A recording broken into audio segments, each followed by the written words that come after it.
It's time for the College of Ice with Brian Brosdahl and Steve Panaz.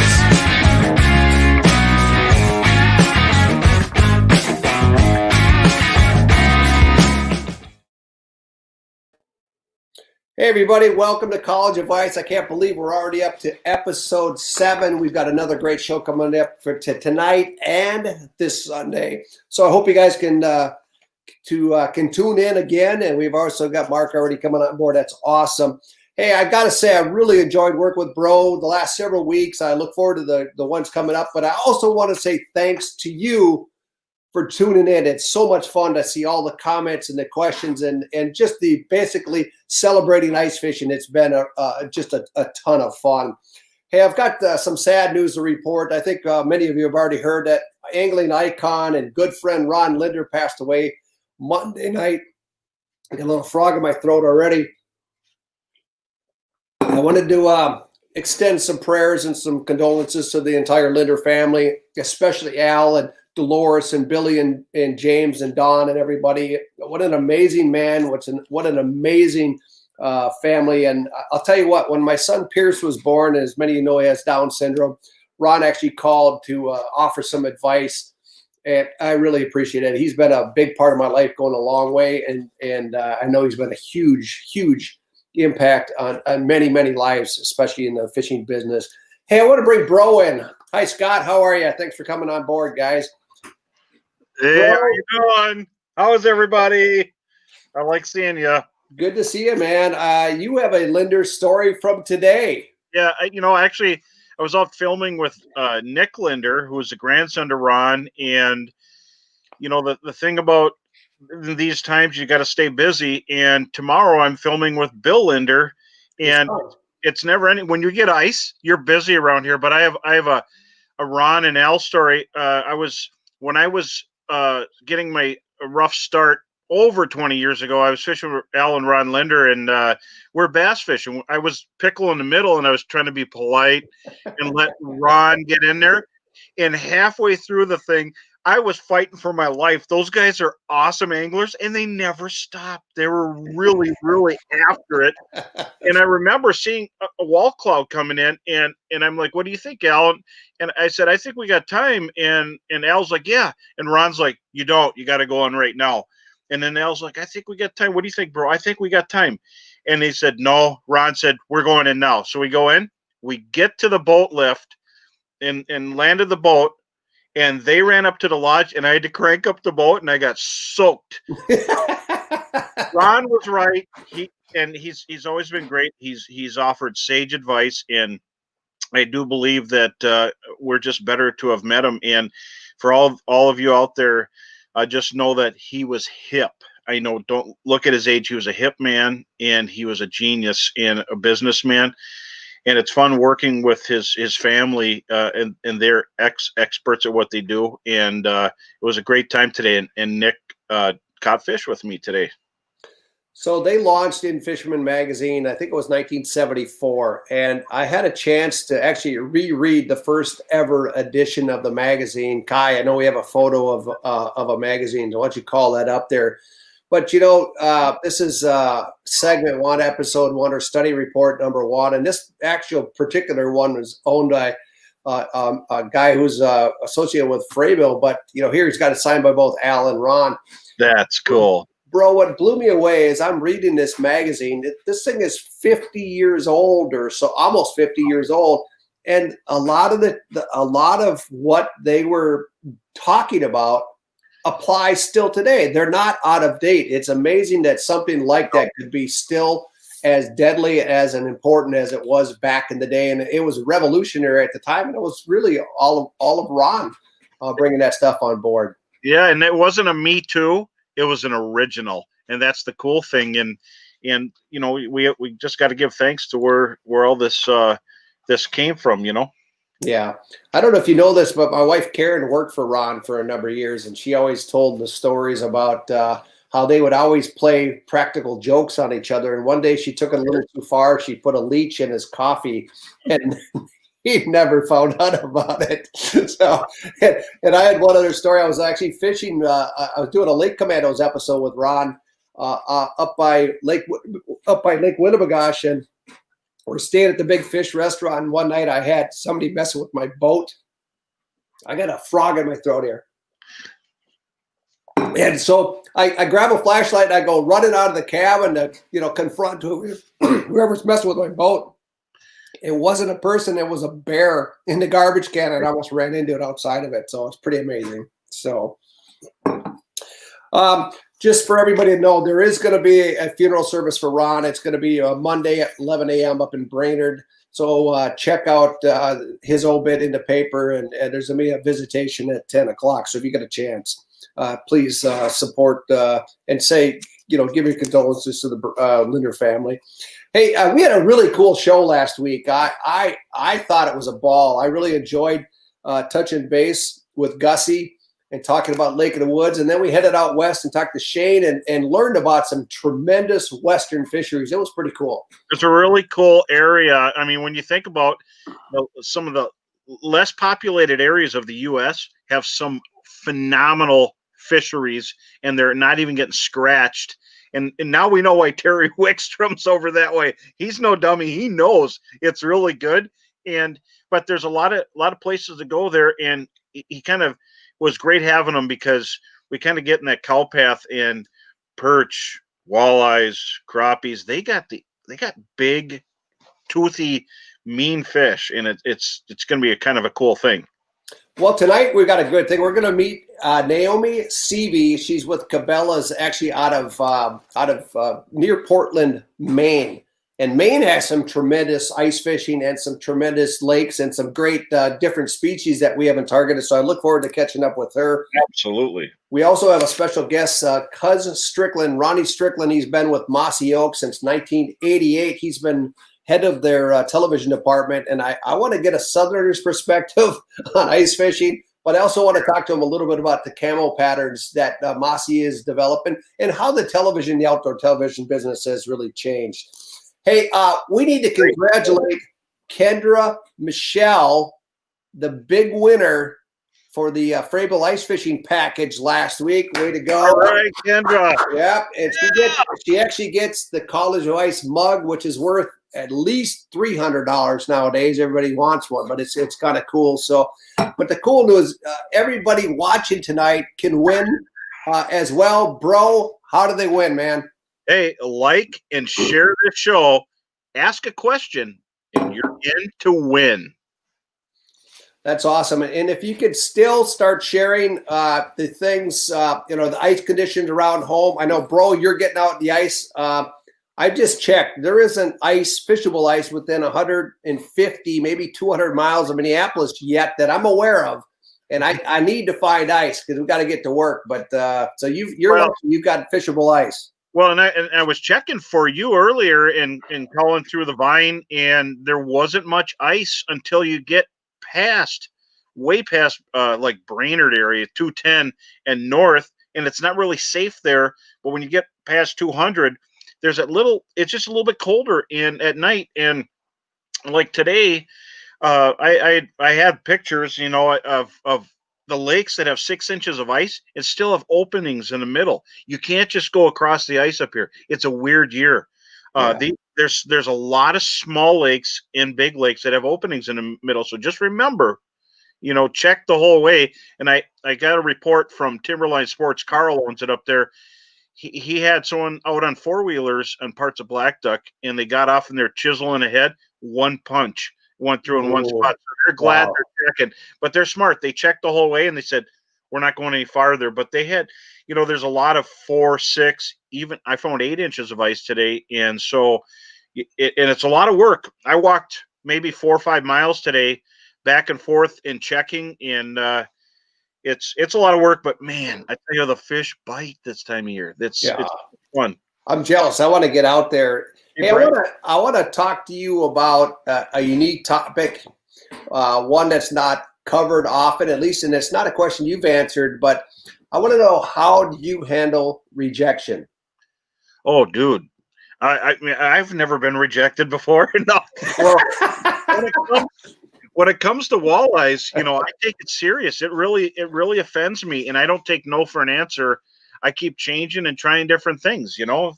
Yeah, bro, I want you to watch this clip from Mille Lacs Lake a couple years ago, but I want you to watch this clip and I want you to analyze what you see and how you would have approached this situation, or how would you adjust after seeing this on an AquaView or actually watching it on Sonar. So watch this video here real quick. So you'll see a walleye in the background way behind there. Oh, no. How can you do that? I'm not going to tell you who the angler was. It was me. It was me. I admit it. But I've been there. I don't mind not catching that small fish. What bothered me in that clip was that big walleye in the back didn't give me the time of day. But I want you to analyze what you just saw there and talk about how do you build patterns based on what you're seeing down there.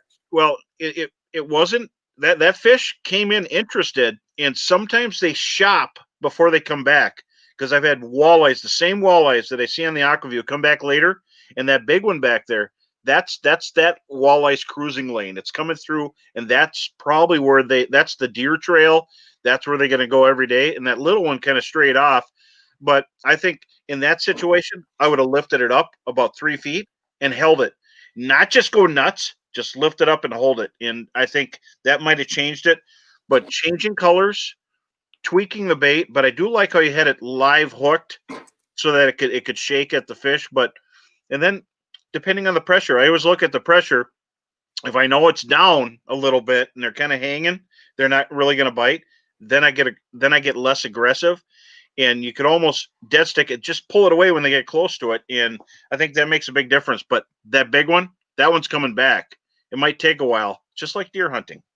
So how often do you hook a full minnow on there versus, say, a head or even just a tail?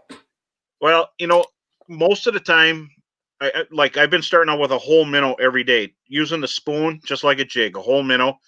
Or I'll use what I call the bloody stump, which is 3/4 of the minnow with the airbag intact, and using the heads when it's really tough. And so, the bloody stump, it still wiggles. But if you're using just a head, sometimes they'll just inhale it, and it doesn't impede the action of spoons or glide baits. Okay, that's really interesting. I do want to talk to you a little bit about in that situation. Do you ever just run the bait down into the bottom, or do you? I mean, a lot of times you're more prone to go up than down, is what I'm hearing from you. No, not really, because if that doesn't work, I immediately crash it into the bottom. And then you'll see their fins and everything come up. If you're looking at an AquaView, you can see it right away, and get them to come over and then just keep crashing in the bottom. And what'll happen is they'll come in and they'll pin it down. They don't have hands. They don't go, let me see that. No, they pin it down with their chin. That's why a lot of times you catch walleyes in the chin, and that's how they stop something. And they plan on eating it, but if it's moving too much, they can't investigate it. They're instinctive. They're not smart. They're just very instinctive. So just heard from a couple of guys. We got ice out in South Dakota now, and we're hoping we'll get some stuff there. I can't wait to talk to Cuz in just a few minutes. Yeah. Hey, I got a question for Kai, our producer. Is Joel on board yet? Joel is on board. All right. All right. Hey, I want to bring in Captain Joel Piatek. He's actually a Frabill pro out of Michigan. He's the owner of Fish Heads Sport Fishing Charters in Michigan. He specializes walleyes and musky fishing in Lake St. Clair, Detroit River, and others. He's got more than 30 years experience. But, here's a guy who's lucky. He's got access to Lake Erie, Saginaw Bay, Lake St. Clair. He's got some great, tremendous walleye fishing. Hey, Captain Joel, love to have you come on board. How you doing, man? Hey, how's it going, Joel? Great. How you guys doing? Thanks for having me. Good. Yeah. Hey, I wanted to talk to you a little bit about the fisheries that you have access to. I mean, Erie isn't something that you get to fish very often, but what's it like when it does freeze over and you get a chance to go?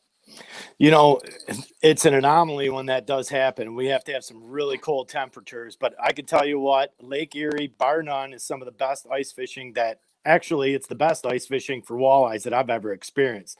I'd equate it to a lot of the stuff that I see from Lake Winnipeg, where your general size of those fish are upwards of 8 pounds, but it's not uncommon to have 50 fish days with, 10 fish over 10 pounds.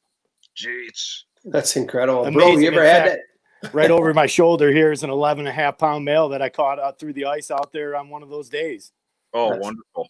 That's amazing. Bro, have you ever had 10 over 10 in one day? No, I've had a few over 10 on Big Bay to Knock out when you get to the main lake. That was sketchy, but that would be a wonderful. Every time I want to go to Erie, I was busy with the road show when it was froze. If it freezes, I'm coming out there right away. I'll go with you. Hey, one of the reasons, Joel, I wanted to have you on board, and bro, I want you guys to kind of compare and contrast the jig strokes that you guys are using on some of the big, Great Lakes type fish. And bro, you got big fish as well, but you're fishing more natural lakes. I'd love to hear from you guys in terms of how are you approaching the fish in terms of a jig stroke. Well, in a glacial lake, a natural lake, it might be a little bit different. But what I'm using is, let's say if I use this rod as an example, and you can see I still have my minnow from earlier today.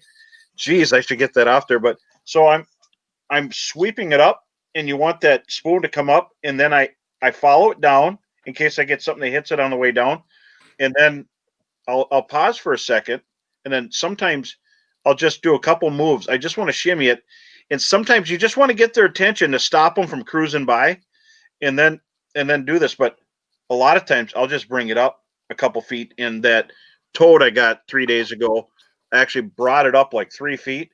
It bonked it and it inhaled it. And on the glacial lakes, it's not always about ripping and noise and all that stuff. It's about being subtle and bringing it up. And Lake of the Woods, one of the reasons they jig it real slow like this is if they go too fast, they'll get sturgeon. There's nothing wrong with catching sturgeon, but if you're not ready for them, it can be kind of tough. So just subtle jigging motions. And so one sweep, pause, and the buckshots seem to get them. But sometimes I'll use a fluttering buckshot that'll go off to the side. And aggressive times, like when the pressure's around, high 20s to a little bit over 30, they'll just destroy it. And then you can rip it. But it's not always about ripping. Jig and then dead. And that's going to catch a fish where I'm at. But it's going to be different, I'm sure, where you're at. What do you say, Joel? You know what? That's one of the tactics that I use right there. And let's face it, you have to be versatile and you have to switch up your cadence and also the frequency of your cadence too when you're fishing. The conditions change so much throughout the day, whether it's the light changing through, the penetration of the ice or the snow, depending on how much snow you have. You also have changing weather patterns. So I'll find that generally, you might get on an aggressive bite first thing in the morning, and no matter what you do, you're not doing anything wrong, and they're just smoking it. And you try to snag as many as you can as that bite's getting hot, but then all of a sudden it starts to dwindle. Maybe the light, you got a real sunny day, and that light's starting to penetrate more, and those fish are coming in, based on looking at the intel that you're gathering from your electronics, whether it's a sonar, whether it's a fish graph, or whether it's a camera. Use that data right there to tell you what those fish are doing. And as soon as that moment changes from when they're cruising in fast as can be to smoke those baits, to that point in time, like that video that you just showed where that fish cruises in real slow, just kind of sniffing at it, maybe even puffing at it a little bit like that, then, you got to start switching it up. And I'd say that, depending on what kind of bait that you're using, if it's spoons, I'd say you got a couple of different techniques that you use. And one of the things that you mentioned right there, bro, is probably one of the best cadence that you could use. Sometimes I'm even raising that jig up 4-6 feet off the bottom if I'm fishing in Saginaw Bay or Lake Erie, where I'm in 18 to 25 feet of water, say, and, trying to get some more flash and a little bit more visibility and to draw in fish from afar. And then again, using that intelligence that I gathered from those electronics, once you get those fish to cruise in, is he still interested in it with that jigging, flipping motion that I'm going to cause with my fluttering of a spoon? Maybe draw it down to the bottom a little bit, subtle little stops as I flip it down to the bottom to get that fluttering out of the spoon, to entice that bite. I think that's real critical.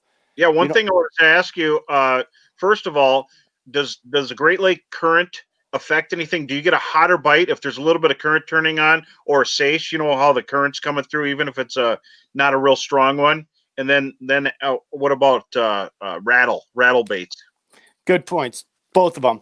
So in the bodies of water that I fish in, aside from, say, the Saginaw River, most of the time those lake currents are very, very subtle. So you don't generally see them affecting your bait too much. I think it's more or less along the lines of weather patterns, clarity, sun penetration, is where you generally are going to find that more influences the type of cadence and frequency that I'm using. So I don't really see that too much on that regards. How about minnows and tipping? What are you tipping your spoons with? Are you using emerald shiners and stuff like that? I'm sure you got great bait out there. Yeah, and the number one bait that we have for walleyes is always the emerald shiners. Yeah. Most of the time, not most of the time, the majority of the time when I'm jigging for walleyes, whether it's with a minnow type bait like a jigging wrap or a spoon, I'm just using, like you said, a head or maybe even a half of a minnow, depending on the size of my bait. As you mentioned right there, the head is very rarely ever going to impede, and that depends on the size of the bait that you're using, but very rarely is just the head going to impede the action of the bait. And that's critical right there, right? If you're using a half a minnow, 3/4 of a minnow, and you're using a smaller sized bait, that's going to impede that action of that bait. And I think that's counterproductive in any case. Oh, and you got great bait there. I tell you, when I'm at the bait shops, when I was at the stores, it drove me nuts that they always had emeralds and they have grays, which are our spot tails, when we don't have any. And they got all these shiners and they got goldies and everything else. You guys got killer bait. We have fathead.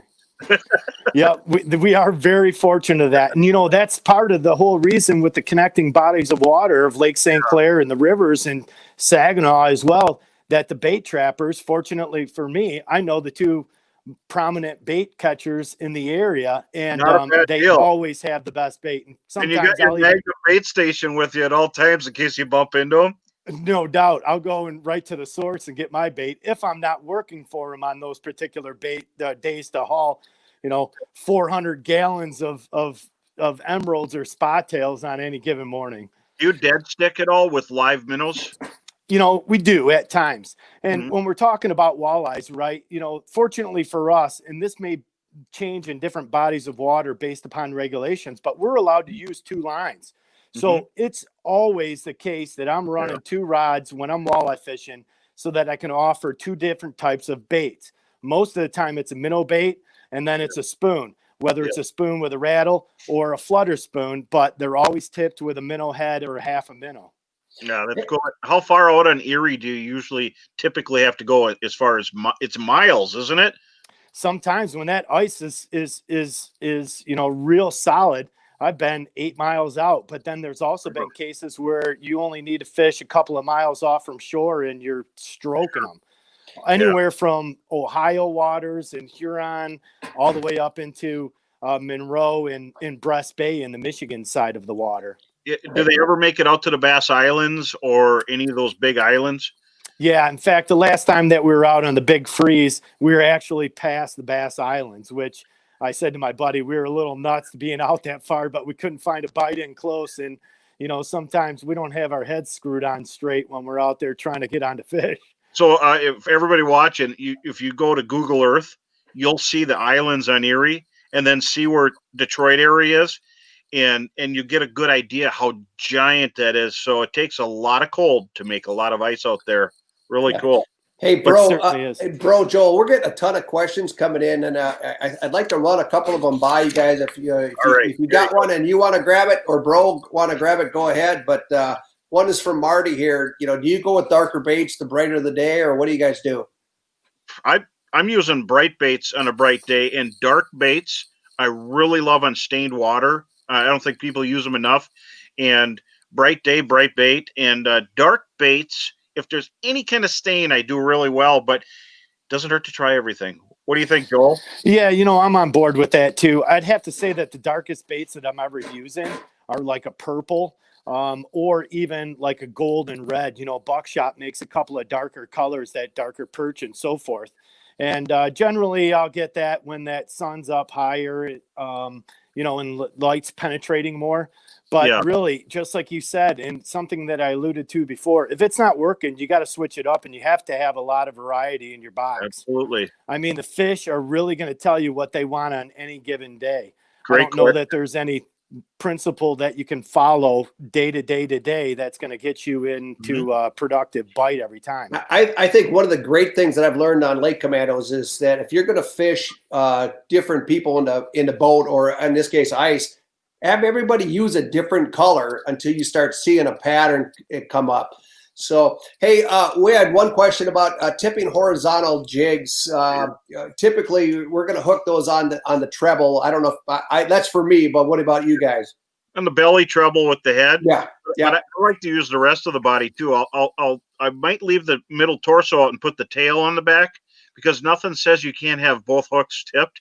And you got one minnow, you break it into 3 pieces, and the head on the front and then the tail on the back. It doesn't hurt, but I like to make a real mess out of it. So here's a question from Tony Stanza too, is, pounding the bottom effective? I'm going to say there's times when it draws fish in. So, I mean, go ahead and talk about it, guys. You go ahead, Joel, on that one. Yeah, you know what? I think that's one of the deadly tricks to have in your pocket. When you have a fish that cruises in and you're looking at your electronics, in sight fishing, what we're fortunate to do here on Lake St. Clair, because it's so shallow, very easy with a pop-up that you can look down in the hole and check to see what's going on. This is predominantly for perch fishing, but if you got a fish that comes in and is interested to look, you've drawn them in, you got a short period of time to keep that fish's attention. And if I've raised it up, jigging it up, flipping it up, whatever it is, that's my first tactic to get that enticing bite, to keep its interest. But if I could see that it slow moves, if it's rolling up kind of slow and it's looking at it, but it's still not interested, I'm going to drop it down, couple good flips down, hit that bottom, boom, boom, boom, boom. I'm going to flutter that jig off the bottom, dust up the bottom a little bit like it's a dead bait, or it's a wiggler like we have in a lot of cases in our areas. And sometimes even the most stubborn fish just can't even resist that. And they're going to come in there, and I've actually seen them come up and smoke that bottom, and it's so dusty from pounding that bottom that they'll actually take a couple hits till they find it rested on the bottom till they grab it. Absolutely. I agree with you 100% on that. And that's what I do also. You want them to be able to find it, from the dust cloud, but when it's hard bottom, just pound it and pound it. You don't have to worry they're going to come in, but if it's a little bit mucky, then you got to give them time and bring it up just a little bit. Yeah, that's a good point right there, bro. Once you do get that bottom pounding like that, and you bring that jig up just above the dust cloud, boy, that could be deadly. Absolutely. Hey, we'll take one more question before we got to let you go, Joel. We appreciate you coming on board. If somebody wants to book a trip with you, by the way, tell us a little bit more about your guide business. Yeah, so I actually quit my suit and tie job in the IT world over 12 years ago to chase my dream down to become a charter captain.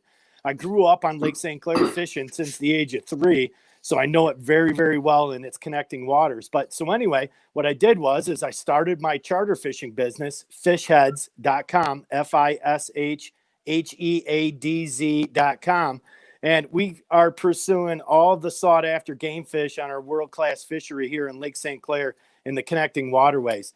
Our predominant species are walleyes, muskies, which we have one of the best muskie fishing lakes in all of the country, the highest density of muskies. And then also, too, smallmouth bass. We all know about what that is. But our perch fishing, and even something else that's been a well-kept secret that's getting out, our sturgeon fishing on the north end in the St. Clair River is bar none world class. So that's awesome. Unbelievable.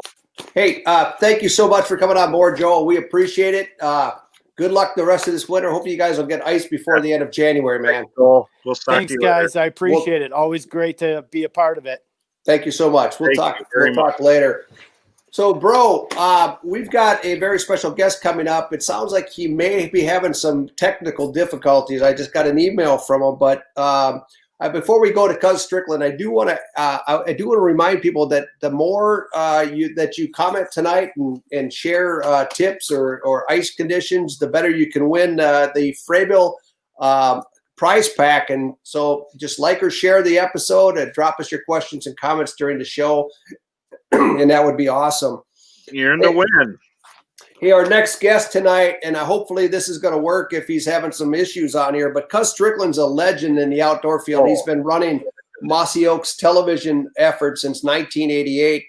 He alone has been responsible for overseeing the production of over 1,600 television shows and airing on networks like TNN and ESPN, ESPN2, and everything. So, Cuz, we'd love to try to bring you on board tonight. Hopefully this is working for you. Are you still on board there, Cuz? There you are. How are you? Oh, man. Can you hear us, Cuz? Doesn't sound like it. All right, we're going to have to see if we can get Cuz figured out. Kai, can you see if you can work with him at all? Cuz, can you hear us? I think it's an issue on this. Kai, see if you can work with him a little bit, and we'd like to bring him back. I'd love to get him on board. He's such a legend and just a fun guy to talk to. I've had a chance to work with him in the past. Hey, bro, we have an opportunity now to go to the East Coast, to Maine, the state of Maine. It's a great body of water. I don't know if you've been to Maine. Have you had a chance to fish Maine at all? I never had a chance to fish Maine. I fished Connecticut River right in Connecticut, but the Bro Roadshow went through Maine and actually stopped at Cabela's and another store that was out there. Fun place, cool people. There's saltwater fishermen, captains, and ice fishing, and a lot of cold water species of fish. And that's where I met. When I was in there, I met Bill Schwartz from ODU magazine, and that was before he had ODU, and he was actually working at a Cabela's out there, and I've been friends with him ever since. But it's a cool area, a place that has kind of, you're not far from the cities, and you're out in the remote areas, and many aisles of tip-ups, and it's a state that you could really get away from people. You can get way far away. There's a lot of terrain there. There's moose up there. They got a really cool state over there. So there's some tremendous fisheries, and I had a chance to fish stripers out there in the Saco area and caught a ton, and we had a chance to fish bass. I was blown away by the size of the bass, both largemouth and smallmouth. And then I had a chance to fish bluefin tuna. Now, that wasn't an ice fishing situation, and the reels are about yay big, but it was kind of fun. But I'd like to bring in Naomi Seavey. She's the lead fishing at the Cabela's in Scarsboro, Maine, which is just south of Portland. Kai, is Naomi available tonight? Wow, look at the mask on you guys. How are you? Good. How you doing? Thanks for having us, Steve. Yeah, absolutely. Good. Naomi, who do you have with you? I have my expert ice fisher angler here, Brendan Lestage, with me tonight. Welcome, Brandon. Pleasure, guys. Yeah. So a couple questions that I had for you guys is, number one, I know you've got a number of tremendous fisheries there. What are some of the favorite fisheries that you guys, that you could talk about in terms of just quality, size, great accommodations, great locations for fishing? I know Sebago is one of them, but take me through 3 or 4 of them. Yeah, Sebago Lake right here around Windham. It's surrounded by quite a couple of towns. That one's a really, really big popular area in the state of Maine for ice fishing. You got landlocked salmon, you got lakers, you got deep holes, clear water. It's a really great environment. And then we have Sebatis Lake, which is also up in Sebatis around Lewiston. That one's pretty close to the area. Murky waters, but shallow. It's nice for pike fishing. It's a really big spot. You got any other areas? Thompson is a really, really nice area. Yeah, it's right up in Raymond area, right by Naples. It's a killer spot to do some landlocked salmon fishing. So that's super clear. So, I know landlocks are huge, and brook trout, lake trout, that sort of thing. Kind of take us through the different types of fish that you guys target, and what are some of the average sizes? What are some of the top end sizes? Yeah, so I mean, a top end size for landlocked salmon, you're going to be looking at about 7.5 to 9 pounds up high. Wow. Brook trout, a majority of the fisheries down in the southern part are all stockies. So, you can get, have the opportunity to catch 5-6 pound brook trout. Wow, those are big coasters. So I think Bro has been to your store, haven't you, Bro? Yeah, I've been there, and I had the Bro Roadshow came through there twice, and it was fun. I had people showing up, and a lot of tip-ups went out the door. I remember every time I've been there, tip-ups all night long. And it's a popular place, but how many lines can you use? Run that by people. It depends on really what lake you're fishing at. Little Ossipee, you can have 2 lines. Sebago, you can have 5. So generally what I'll do is I'll bring electronics, and I'll set out 4 tip-ups, and I'll use, the electronics to go around from hole to hole to find the fish for jigging. So when you guys are targeting lake trout, what's the local term for it? Is it tog or togue? Togue. What type of baits are you typically using? What do you recommend to consumers? Tubes. The Gissett's tubes work really, really well on like a 1/2 ounce jig head. Phenomenal. Anything white or glow in the dark works really, really good. Thump it right off the bottom. Early season, shallower water, and then as it progresses into like February, deeper water. But yeah, tubes definitely. Swedish pimples, the bigger gold, through the nickel-plated Swedish pimples with the shiner heads. It's unbeatable. That's incredible. And in terms of the trout fishing, what are you guys typically using for the trout? For trout, believe it or not, I use Halley jigs. A lot of guys use them for smelt fishing, that type of thing. But the Halley jigs with a little waxworm on the bottom, it's just unbeatable for trout fishing. Especially, these stock trout, they'll bite anything. Generally, the first couple weeks that they're in there, and after, it progresses, they start to get a little bit more tricky. So do you guys have fishable ice yet, or when does that typically come on board? Generally, usually in another couple of weeks, we'll have good ice, but it's been a really warm winter so far, the beginning of winter time. So I'm not seeing probably any walkable ice around here for the next 2.5, maybe 3 weeks on some of the small ponds. But We had 55-degree temperatures yesterday, so we're pretty warm up here in Maine. yeah, How much can it change from where you're at to the north part of Maine? Can you drive to ice when you're in warmer temperatures? yes, absolutely. And I'll tell you what, north of Bangor, which is about two hours from us, the Scarborough location, it's a different world up there.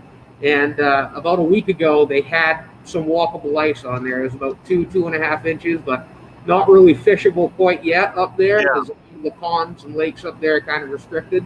But they have been, going around through beaver bogs, and they have been actually able to start doing a little bit of ice fishing up there. Well, it's the same here in Minnesota. Is a long state, and southern Minnesota has no ice.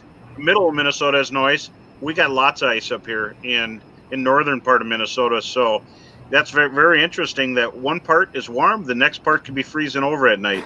And he keeps teasing me about it because he can get out fishing and I can't. So we're kind of checking it It was a out. long day on the ice today. Hey, we're pretty jealous over here. We don't have that ice either. Hey, Cabela's and Bass Pro actually has an ice expo that runs across the ice belt. Are you guys part of that expo that's coming up?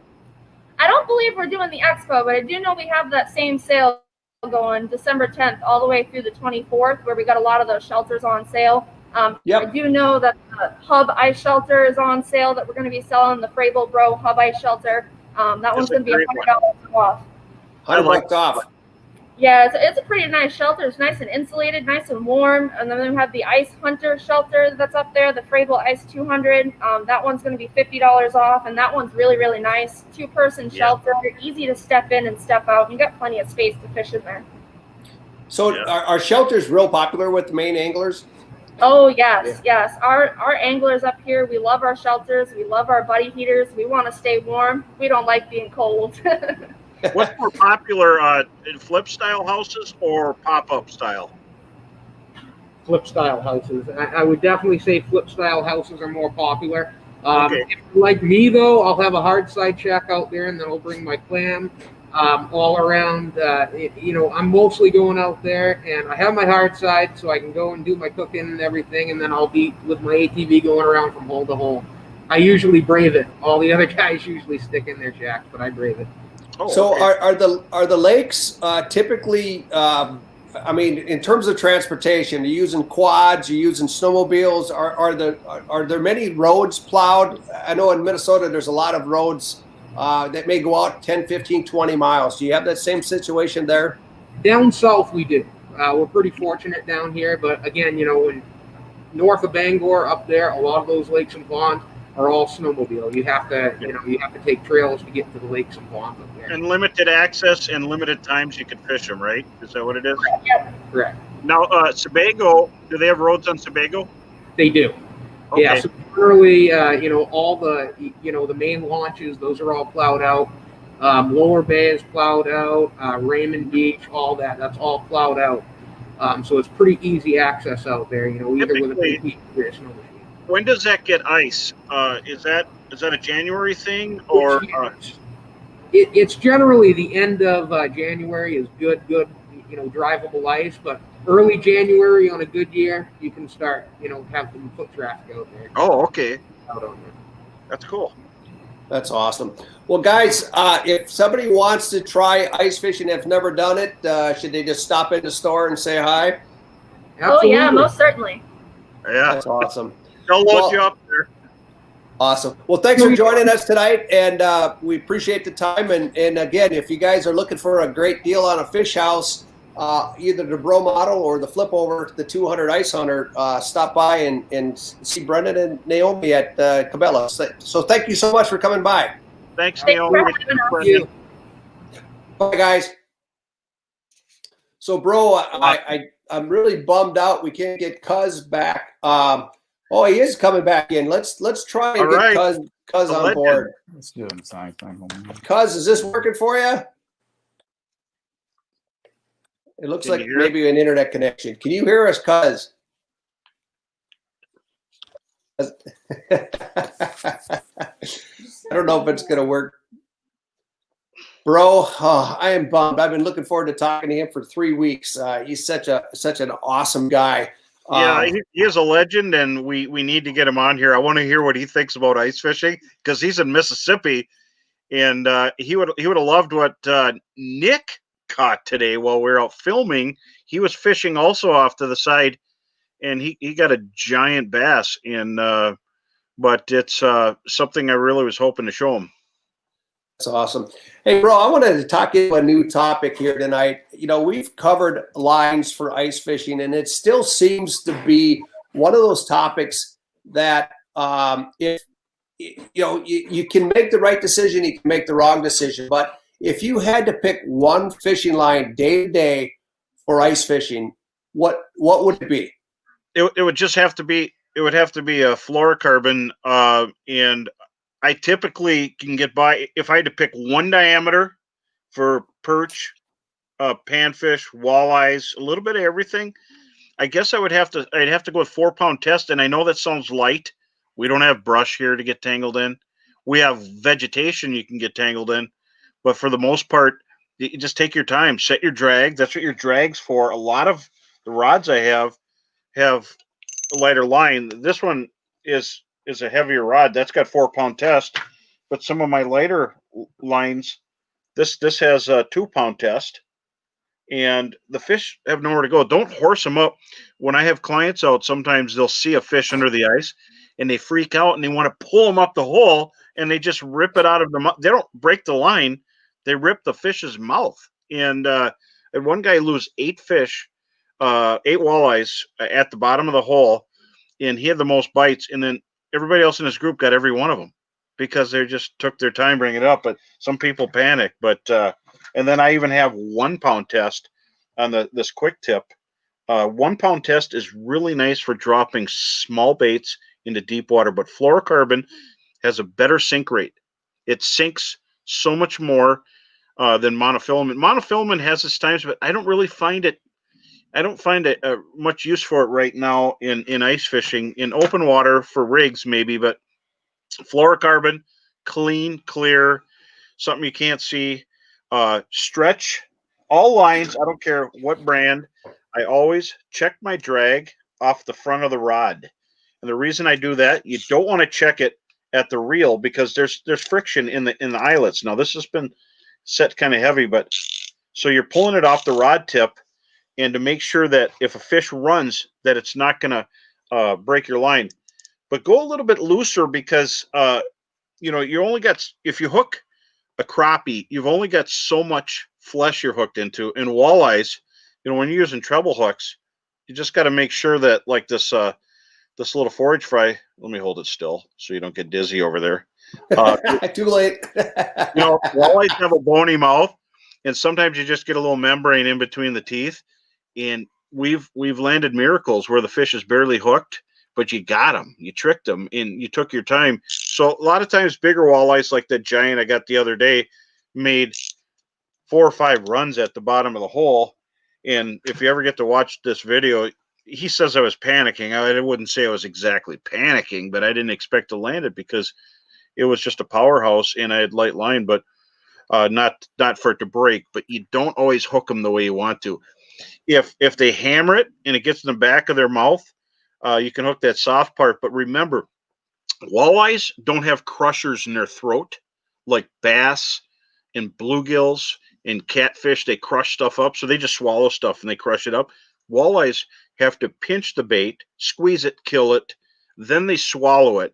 And so a lot of times we're like, oh, I got a bite, and the walleye's running with it, and he plans on killing the bait and swallowing it, but we set the hook when it's in the pinching part. So remember, there's 2 stages in a walleye. They hit it, squeeze it, and then swallow it. So the best thing about it is if the walleye is hitting it, and you could react by doing things, like Northland will add an extra split ring on some of their spoons to get it farther back in their mouth.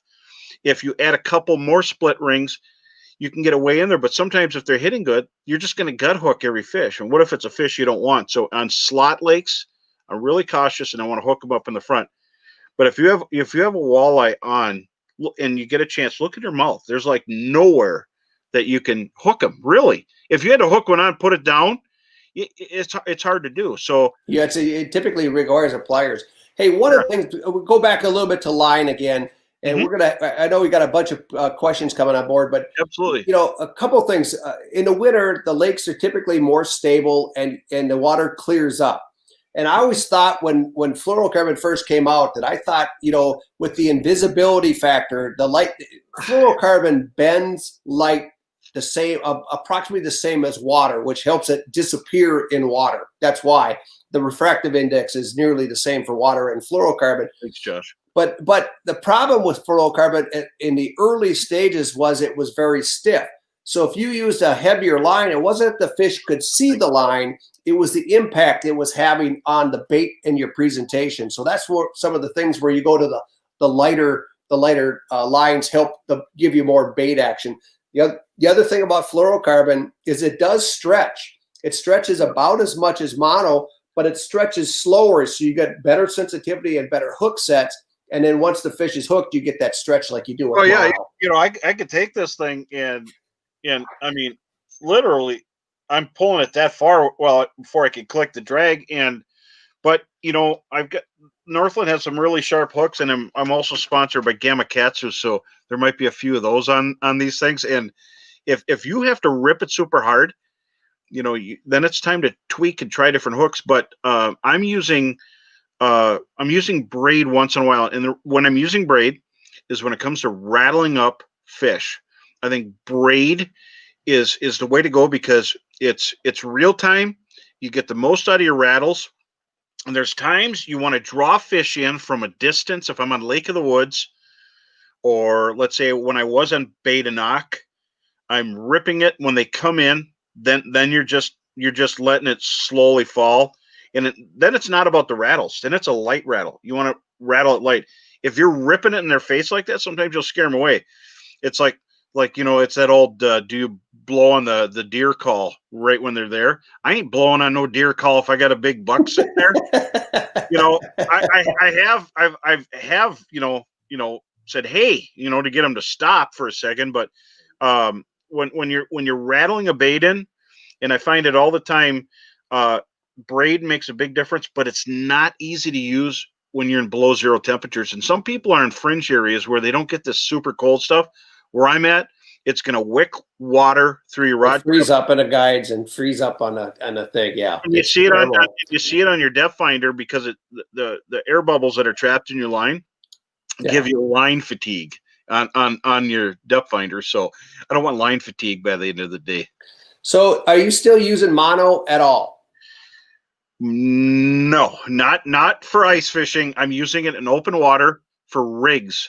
If you're pulling a leech on a roach rig, monofilament's nice because it doesn't sink and drag on the bottom. If you're in a zebra mussel lake, you don't want to belly drag your line across the bottom. Monofilament's nice for that. If I'm using a gumdrop floater, just to get that up higher, and that was a big thing this year. A lot of walleyes were suspended to get that rig up higher and away from the zebes. Then it's a real game changer as far as that goes. We disagree on the mono. I still think that mono is a great line. It's better than it was even 5 years ago. It continues to improve, and I think it's a very inexpensive option. That you can get a 330-yard spool for $7 or $8 of high quality mono, and it does perform extremely well. It's got good knot strength. It's got the good abrasion resistance on the hole, and it really does work well. So I wouldn't be afraid to use mono. Fluoro can be expensive. It does have benefits. I mean, I do think it's worth the money. But if money's tight and you're not looking for that ultra high performance, monofilament is an absolutely great choice. Well, and I will have some mono lines if I'm fishing zebra mussel lakes where you could see 25 feet, and I do bend my hooks out, and a lot of times just to get that upper hook. Great question. But as far as monos, I do have them sometimes for slip bobber fishing. I do like how they perform. Yeah, the grip better. Yeah, and they have little less memory. But I'm in zebra mussel waters all the time, and in open water, I'm almost all braid. I'm braid on everything, and then it's all leaders, and that's where we get into the knot wars. And I'm always tying a fluorocarbon tippets on my and some of them 20 feet long. And I change my line when it comes to fluorocarbons, and the few monofilaments that I have, I change them every year. But the braid, I don't. I'm a cheater. If I'm using the top end of the reel a lot and it's expensive, I will spool that reel onto another reel because then the bottom's the top and that's fresh. That's a really good question, because especially when you're using the small, say the size 10 spinning rods or the micro, that you put that line on that little tiny spool, and you do get coils, and that affects your it affects your bait action, but it also affects your sensitivity, which is interesting. Hey, bro, are you a rod watcher or a rod feeler in terms of bites? Well, I know the answer to this, but I'm asking anyway. Well, I do watch it, but I could tell when it's there just by the way I'm holding the rod. I will, when I'm pan fishing, I'm holding it, chopsticks, pistol grip, baton, director's baton. But walleyes, I want to set the hook with my shoulder. I'm gonna put that beast. I'm gonna set it into them. But there's a lot of times you can catch eaters like this or whatever, but you don't get that upswing quite as much as you would with your shoulder on big fish, really big fish. If you're hooking a pike, bass, walleye, but for the most part, it's this, and then as far as watching it, I always watch it. That's why a lot of the Bro Series combos had an orange bead and an orange tip, because I wanted to see it when it was happening, and it's really important. And some people watch the line. There's times when I couldn't see it, and I'll put a little kink in my line, not to damage the line, but you just make a little like this, and you get a kink. So when you're jigging, you could see that kink right there. Yep. right about there. And then when that straightens out, you set the hook. So I'm a fan of a little stiffer rods. Sometimes I'll get into like somebody's fish house and I'll see their bucket and I'll grab a rod and I'm like, it's so soft. I mean, there's really no way to feel anything deeper than a few feet. And the number two is you don't get a good hook set, especially in 15, 20, 25, 30 feet of water. And I fish a lot of deep water crappie. And I've watched them on the AquaView so many times. They come up to the bait and they suck it in and they just sit there. And the only way you're going to feel that bite is to actually, watch, you get the two lines come together on the sonar and then you just lift slightly to see if there's any weight there because you're not going to feel the bites. But it's absolutely, that's kind of the way it goes. Ice. So, I like that question, Alina. I love ice. That's my favorite. Open water. That's kind of, that's what it's something to kill time till ice comes. I love both, but I like ice a little bit more. Yeah, so I like open water as much as I like ice. Some water with some ice. Yeah, same with me. So yeah. Hey, bro, we've got we still have to give away that prize pack tonight. So I want to make sure that people are aware of how to do that. Yeah, all you got to do is like or share the show and comment or give questions, and you're in to win. Yeah. So we got a really cool show next week. I want to figure out how we can get Cuz back. He's emailed me a couple times apologizing. He said that he lives back in the sticks and his internet speed wasn't fast enough to handle going on. So we're going to figure out a way to get him on board because I really want him up and on because he is such a cool guy. I've had a chance to and I've got the Real Tree hat on here. You see the Plano? See that? That's a mossy oak hat. Oh, I'm sorry. That's a mossy oak. This is actually Elements. Agua is this, and then that's part of the Plano, and that there's a great relationship there. We got to get him back. He's a good guy. And then on the fish houses, they have that same pattern. It's really cool. It really stands out on the ice, and it really looks good. That's awesome. So, hey, we have a really cool show coming up on Sunday. We're going to talk about mapping techniques.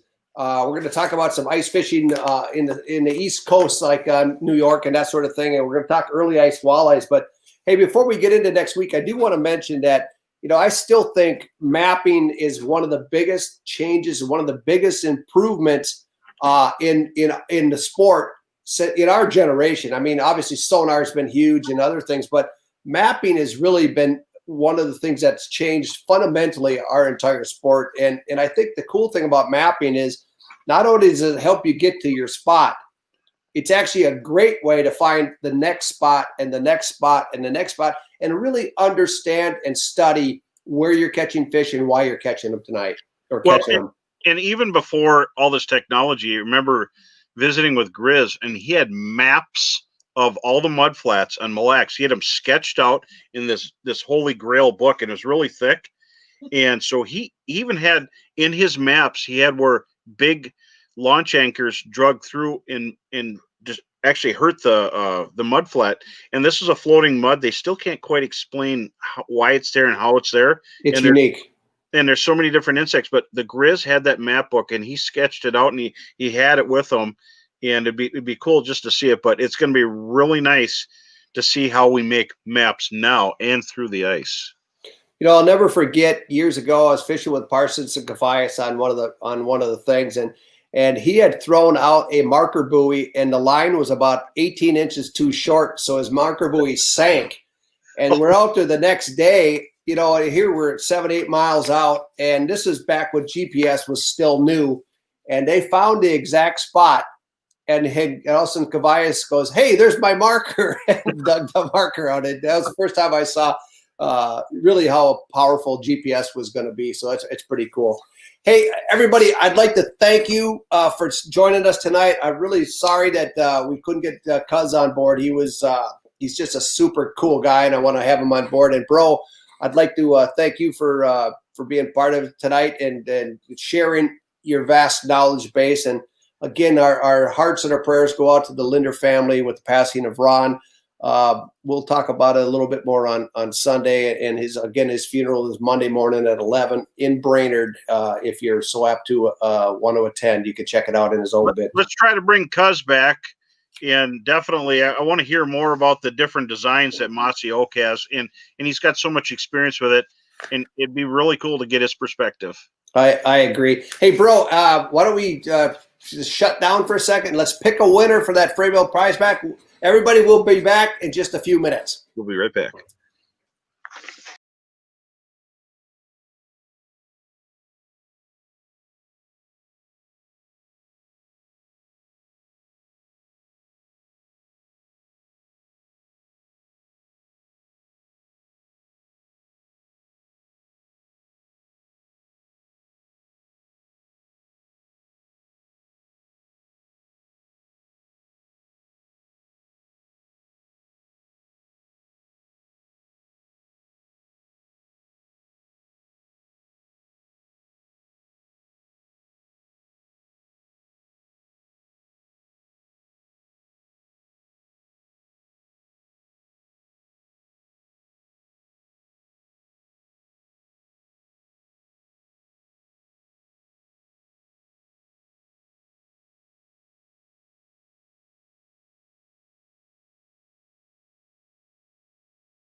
All right. So, bro, we've got tonight was tough. We had hundreds of comments. I mean, hundreds. Thank you for everybody that's been participating. It's really an honor to be able to talk to you guys every few nights. But we've got a winner, bro. Who's our winner tonight?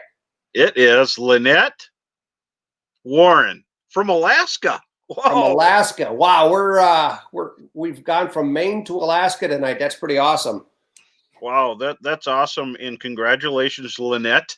And it was really tough, and it's going to be keep trying. You're going to win, and thank you for joining us. Thanks for all the support, everybody. Awesome.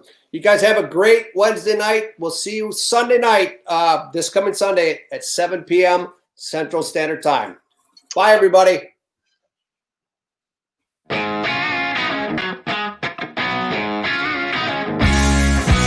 Thanks for watching this week's College of Ice. Stay tuned for all new episodes coming up.